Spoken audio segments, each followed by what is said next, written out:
The latest installment in the Alien franchise, Alien Romulus, is now in theaters, and with director Fede Alvarez stuffing it to the gills with Easter eggs and references galore, it's only natural that many are revisiting the film with a fine-tooth comb to try and find them all. This also gives us the perfect excuse to look back at one of the longest-running Easter egg ping-pong sessions in movie history, which Alien shares with Blade Runner, another franchise authored by the brilliant Ridley Scott. So, just how deep do these connections run, and are they concrete enough to definitively say that Alien and Blade Runner occupy the same mythos? Well, let's find out. I'm Ewan, you're watching What Culture, and with me today to reach into the big old pile of milky android goo that is this question is Gareth Morgan. How are you doing, Gareth? And who is your favorite android/replicant in the Alien and Blade Runner franchises? And the answer is obviously David, but yeah. I'll throw it out to you first. You can't took that one from me there. Yeah, I would go David. Yeah, I would go David. But then, I do like Ian Holm. I know, like, and also Dave Bautista in Blade Runner 2049. Yeah, he's great in that too. Yeah, no, there's my answer. How did I completely forget about? I gotta go Bautista. I'm a wrestling guy. I gotta go Bautista. He steals that movie. Answered for you twice there. You know my mind, Ewan. It's almost like you coded my own mind and put it in there before I was like, oh my god, this is going strange. Oh no, we're getting into too many dark revelations here. But yeah, so love David, love that freak. Getting into the main thrust of all this. Obviously, Alien and Blade Runner, they have a lot of franchise DNA in common. Obviously, both being authored by Ridley Scott in a directorial sense. The former Blade Runner obviously Alien came from a script from Dan O'Bannon and Ronald Shusett. And obviously, Blade Runner came from a novel by Philip K. Dick, Do Androids Dream of Electric Sheep? And Ridley Scott kind of took both of these things and really used them to discuss all sorts of stuff like, the capitalistic greed and the nature of life and death and creation and obliteration, what it means to live as someone with perception and also to die. Both very existentially focused film series. Obviously, Alien has a lot of longevity in terms of how many movies it has, whereas Blade Runner only has the 2.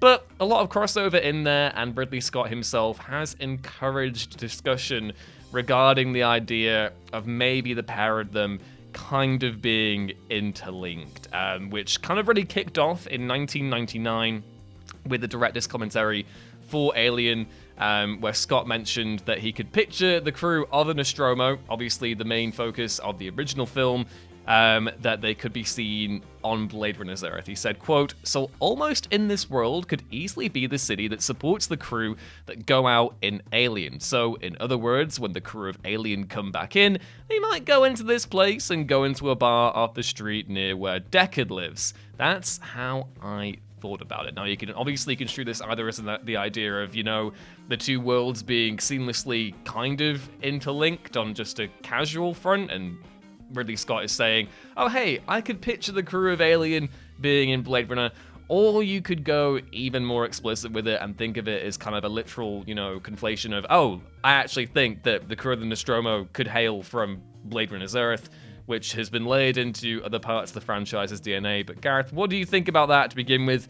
Are you keen on the idea of the Nostromo crew hanging around, just chilling, maybe having some noodles with Deckard? Just bumping into him in the bar. It's a fun one. I think it is one of those where he's just maybe thought, oh, I could just drop this in and see what the reaction is and see what the response is from like fans of obviously both of the films. And a lot of it was quite positive. People were like, yeah, I'd love to live in that world. I love it. That's the case. And yeah, it's not something that's terrifying. It's quite terrifying, yeah. But it's like not based in hard facts or anything. It's just someone going, I could see this being a thing. It's the kind of stuff that you do just sat with your friends, like having a beer, going, oh, you know what, actually, yeah, if you think about it, that could. What if that happened? What if that? And he's just done that really in with a microphone in front of him watching his own film. That's just who really is. And in all honesty, it's not something where you feel like Ridley Scott sat there and mapped out everything and kind of connected all these dots together and done it. He's just a guy who tends to say what he feels in the moment, says what he wants, don't really care about the consequences of it and the ramifications of it. He'll just say it, drop it in there, and then all of a sudden people are like, well, if Ridley said it, it's canon. It's like, I don't think he's looking that far down into the future, but I like it. I think it's a fun thing. I think I'd be intrigued just to see that little, I don't know, like a spin-off scene, just seeing everyone just walk into a bar together and having a chat about life. They've been through a lot. Obviously, like before, but yeah. And lots of death. Yeah, I mean, I think the conversations David would have with Roy Batty would be very, very interesting as they kind of come down to like two different angles on the nature of, their synthetic life. Obviously, David being near immortal in terms of his longevity, and Roy very much having that shelf life put on him, which kind of spurs him to resist what is going on. But there's also some more concrete Easter eggs beyond just what Scott has discussed. Dallas's bio in the bonus features for that 1999 DVD of Alien lists his past employment as being at the Tyrell Corporation, which of course is the big shadowy organization that manufactures the replicants in Blade Runner.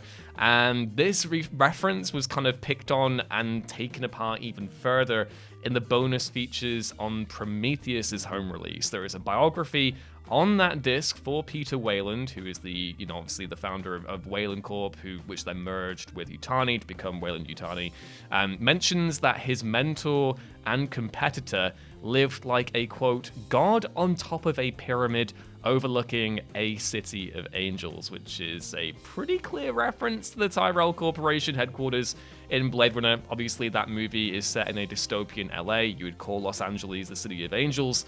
So that in itself is kind of a biggie, and I do like the idea of maybe, we don't have to take this super literally, but I do like the idea of maybe, Weyland looking at the imperfections of the replicants and going, how can I make them more perfect? And that's how we get the androids of David, and then later Ash and Bishop, as it were. Yeah, and I quite like how that quest for perfection ultimately backfires in a way. It is that thing, like the more you look to refine something and improve it, it can get to a point where then those improvements actually surpass yourself. Do you know what I mean? It's one of those terrifying things that we're facing down now with AI. Do you know what I mean? It's this thing where you're just constantly trying to improve it and trying to just create this brilliant tool, and then it could get to a point where we create something that's so incredible and so useful it could actually take over and start creating for itself, which is a terrifying thought. But I think that's so compelling. I like the idea of it's the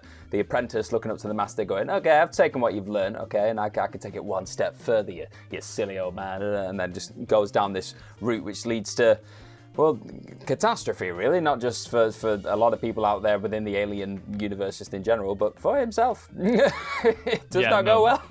Totally. And there was more stuff in Prometheus that kind of drew upon Blade Runner actually in the film. So beyond just the bonus features, in obviously Blade Runner, when Roy Batty is, kind of counterattacked by Deckard with the pipe, he says that's the spirit to him, which David also does when he's attacked in Prometheus. There are clear, very deliberate, maybe that's the spirit. It's just a fun thing to hear in an evil British accent when you're being attacked. It feels like tip of the cap stuff, doesn't it? It's quite interesting. Like George Lucas says, it's like poetry. It rhymes.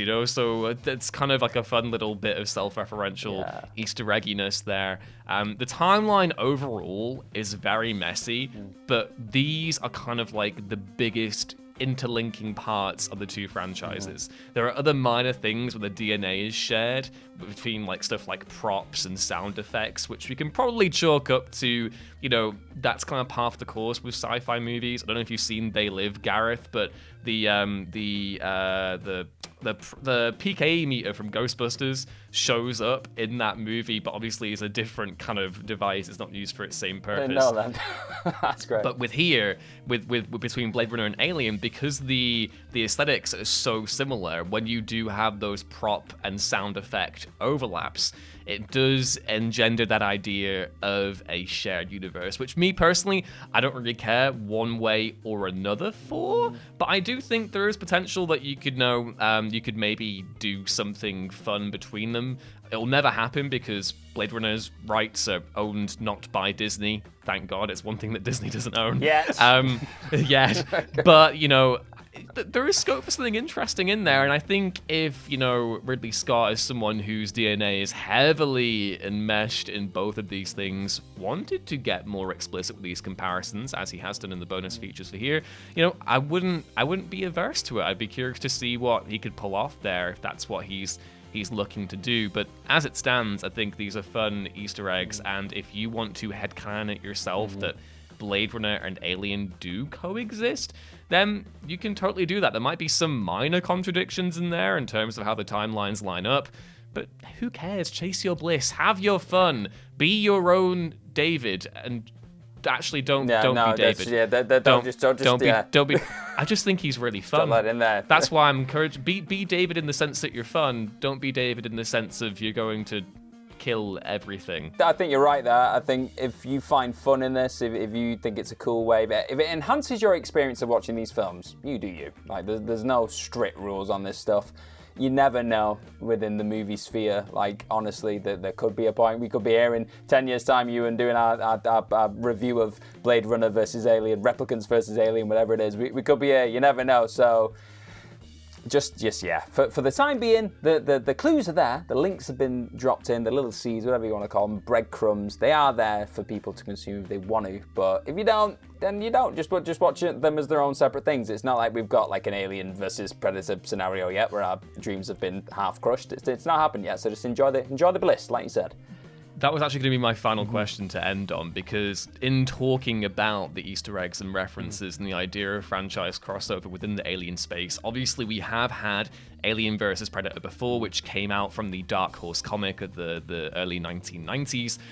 Do you think, with Disney being the way it is and obviously loving a good franchise, do you see them potentially looking to resurrect a kind of a Predator and Alien movie again in the future? Because for me, personally, it's one of those concepts that is brilliant. It just hasn't been executed well outside of the comics, and I would be curious to see if maybe they can make it work. It's not really something that I would consider essential. I don't even need new Alien movies unless it's Ridley Scott doing them.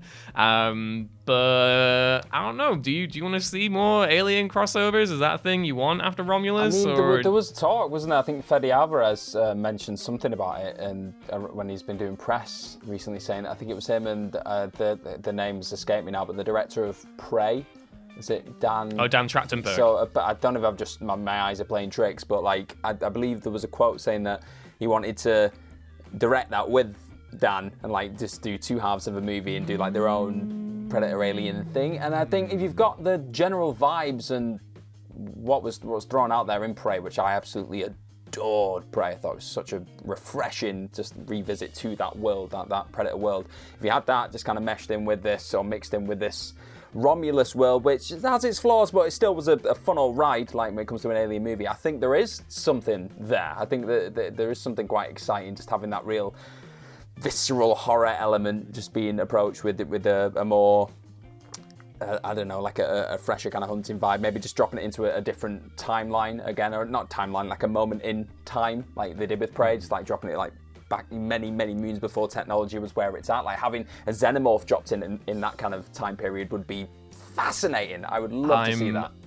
Absolutely desperate. We did a video the other month on the idea of the new Predator movie that's being made called Badlands, which I believe is rumored to have a near future setting. I really want to see the Predator in that kind of cyberpunk space, because he just lends himself so well to that aesthetic. And the closer you get into that area, maybe Badlands will draw some visual inspiration from Blade Runner as well. Maybe it'll draw some inspiration. Obviously, looking at Romulus, it's the most we've gotten in terms of actual planet side time in a civilization sense in the Alien franchise thus far, in terms of densely populated colonization. So I wonder if maybe, you know, it'll be pulling some cues from that direction. I'm really curious, looking forward to that movie.